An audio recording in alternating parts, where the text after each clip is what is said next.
અમને સાહેબ પાણી વાડીમાં ભરાયું છે. અમારે નીકળવાનો આશરો નતો. ગામના આચાર્ય સાહેબે અને સરપંચ સાહેબે અમને ખૂબ અનાદારમાં ટેકો કર્યો.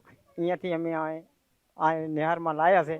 આ પ્રમાણે અમારે કરવાનું. કેટલા લોકોને અહીંયા લાયા છે? અમારે હાવની તો 40 ગણો 40 કરવા. શું તમે શું કહેવા માંગો છો? સાહેબ અમારું ઘર છે પાણીમાં જ છે હાલ, અને દર સાલ પાણી આવે છે એમ, એટલે મતલબ પાણી આવે, પણ અમારે કોઈ રસ્તાની વ્યવસ્થા કે નથી, કોઈ કંઈ કરતું જ નથી એમ. દર સાલ આ જ પરિસ્થિતિ હોય છે અમારી, અને જ્યારે જોવા ત્યારે અડધી રાત્રે આવવું પડે છે એમ. આ બધા બાળકો અમારે રાતે અડધી રાતે આવવું પડ્યું, એટલે ગામના લોકો ત્રણ બહાર કાઢ્યા અમને.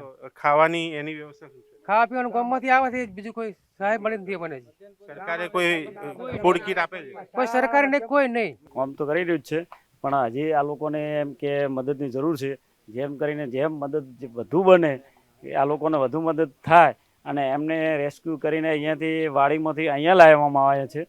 અને સાહેબ શ્રી આચાર્યએ હેલ્પ ખૂબ મદદ કરી છે, અને સરપંચશ્રીએ હેલ્પ કરી છે, ગામના લોકોએ ખૂબ મદદ કરે છે. સર, મારા ઘરની અંદર કમસે કમ મને કમર ઉપરના ભાગમાં પાણી આવે છે. હવે એ પાણી ઓસરતા કમસે કમ 1 મહિનો લાગશે. 1 મહિનો અમારે કોકના સહારે જીવવાનો વારો આવ્યો છે.